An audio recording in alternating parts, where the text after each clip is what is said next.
অন্যরা নিলে কই ঘুষ, নিজেরা নিলে কই হাদিয়া। অন্যরা কইলে কই চাঁদাবাজি, নিজেরা কোটি কোটি টাকা নিয়ে কই হাদিয়া। বাটপার। তিনবার কোন ঠিক?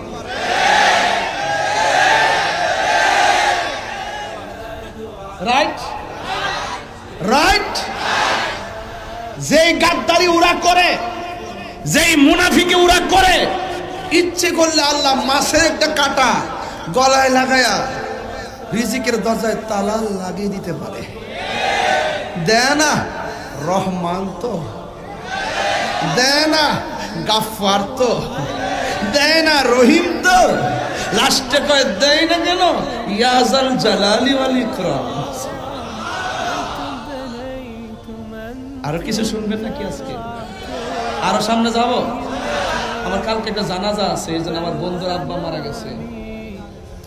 আমার বন্ধু বলে একসঙ্গে লেখাপড়া করছি কাদরিয়ায়, মুফতি জসিমউদ্দিন মুজাহিদি সাহেব। ওনার আব্বা আজকে 5:30 ইন্তেকাল করেছিলেন। ইন্না লিল্লাহি ওয়া ইন্না ইলাইহি রাজিউন।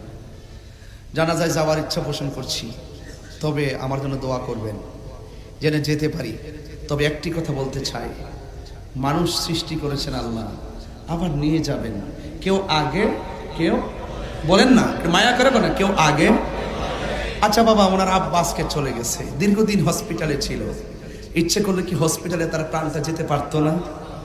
বন্ধুরা আজকে ফোন দিয়ে জিজ্ঞাসা, দোস্ত কোথায় ইন্তেকাল করেছেন? বলছে দোস্ত একদম সুন্দর করে আমাদের বাড়িতে ইন্তেকাল করেছেন। আমি বলছি যে উনি তো বাড়িটা সবচেয়ে বেশি পছন্দ করত, হয়তো আল্লাহ তাকে ঘরে নেওয়াটাই পছন্দ করেছেন। অনেক আবেদ মানুষ ছিল, অনেক আল্লাহওয়ালা ছিল।